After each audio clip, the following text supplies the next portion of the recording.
بسم اللہ الرحمن الرحیم.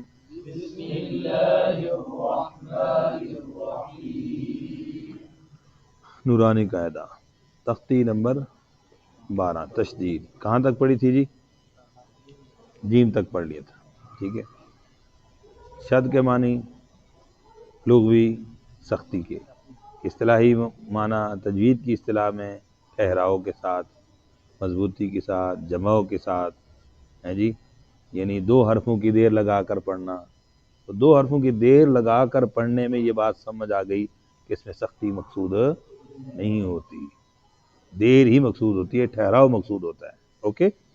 باقی اس کے اندر فائدے کون سے جو پہلے عرض کر دیے بھئی، کہ مخرج کے بھی فائدہ ہوتا ہے، صفت کا بھی فائدہ ہوتا ہے، شد کے ٹھہراؤ کا مقصد اس کی مشق، اور پھر اس کے اوپر پھر حرکت ہوتی ہے، اس کا حرکت کی معروف ادائیگی کی مشق جی. اور اسی طریقے سے اس پر خاص توجہ دینی ہے. جیم کے بعد کیا ہے جی؟ ہا. تو ایک حرف کا ہجا کریں گے، پھر اسی طرح کچھ کو روا پڑھیں گے. کوشش کرتے ہیں کہ تاکہ ساری تختی کو اکیلے اکیلے حرف کے ساتھ پڑھ لیا جائے. تو اس طرح زبر زیر کے حوالے سے بتایا تھا، ایک حرف کو زبر سے، دوسرے کو زیر سے، تیسرے کو پیش سے. اب پہلے حرف کو زبر پڑھنے لگے. حمزہ زبر ہا ہا زبر ہا ہا.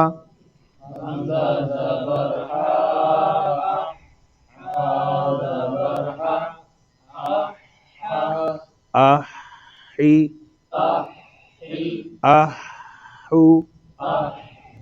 تو یہ ٹھہراؤ کی بھی ایک توجہ کا مقصد ہے. یعنی حمزہ زیر خو خو زبر خو خو.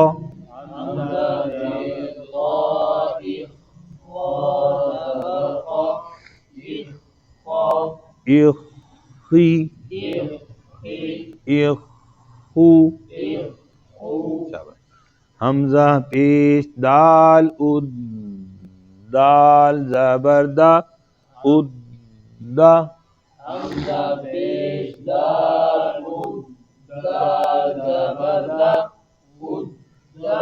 ادی ادو.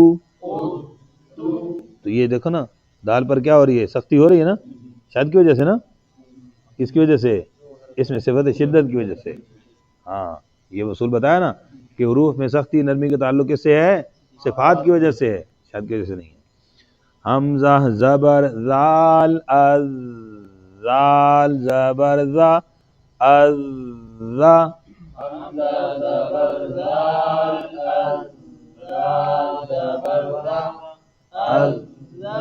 از زی از زو.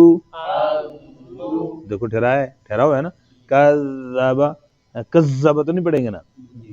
دجال کیا ہے؟ کذاب تھا. وہ مرزا قادیانی کیا تھا؟ کذاب. وہاں پر خطاب کرتے ہوئے، بیان کرتے ہوئے ایسا نہ کہہ دینا کذاب تھا. لوگ کہیں گے تو نرم رویہ رکھتا ہے بھائی، وہاں تو کذاب ہی کہنا ہے. ٹھیک ہے. شاباش. حمزہ زبر رو. جی را کے بارے میں توجہ ہے نا. ہاں، جب اس کی حمزہ کی را کے نیچے زیر ہوگی. اچھا جی، اب ہم نے زال زبر کے ساتھ پڑھا، اب اس کو زیر سے پڑھ رہے ہیں. ٹھیک ہے.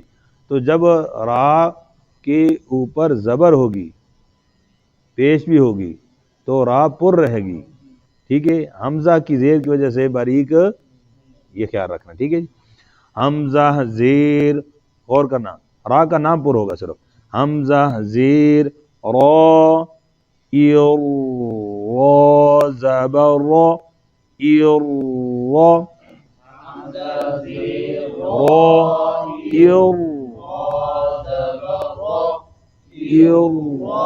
ٹھیک. اب وہ کیا آئے گی بھی؟ زیر. تو دونوں کے نیچے زیر ہوگی، بریک ہو جائے گا. ارزی. اوکے. اب پیش آئے گی تو پھر کیا ہو جائے گا؟ ہاں، ایرو. شاباش جی.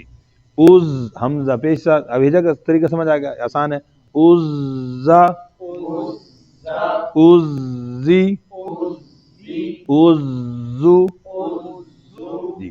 اسا اسی اسو جی. عشا اشی اشو سواد کس کے ساتھ آئے گا؟ پیش. ٹھیک ہے. موٹے حروف جب زیر اور پیش حمزے کی صورت میں پڑھے جائیں گے، خاص خیال رکھنا ہے جب اس کو آگے ملائیں گے حمزہ کی زیر کو تو اس وقت وہ موٹا عرب باریک ہو کر تبدیل ہو جاتا ہے، لحن جلی کی غلطی ہوتی ہے. جی اب ہم حمزہ کو اس کو پیش کے ساتھ پڑھیں گے، اس کے اندر بھی ہوتا ہے اس یوں. اب غور کیجئے، حمزہ پیش صاد، اس صاد زبر صا، اس صا، تو اس میں کیا ہوا؟ سین ہو گیا، باریک نہیں کہنا، سین ہو گیا تاکہ لحن جلی کا اندازہ ہو. فکر ہو گیا یار یہ تو بڑی غلطی ہو رہی ہے، کہیں گے باریک ہو گیا، اچھا جو پڑھا تو سواد ہی ہے نا. دیکھو بھائی باریک ہوگا تو سین بن گیا نا، سواد تو نہ رہا. ہاں تو اس لیے غلطی کا احساس کم ہو جائے گا جب ہم کہیں گے چلو باریک ہوا. جی حمزہ پیش صاد، اس صاد زبر صا، اس صا، اس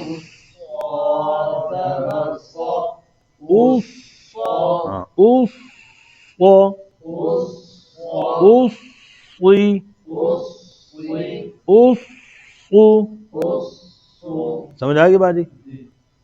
جی یہاں تک سمجھ آ گئی. جی تو آگے دوسرے سبق بعد میں پڑھیں گے انشاءاللہ، مشق کریں گے انشاءاللہ. جزاکم اللہ خیر.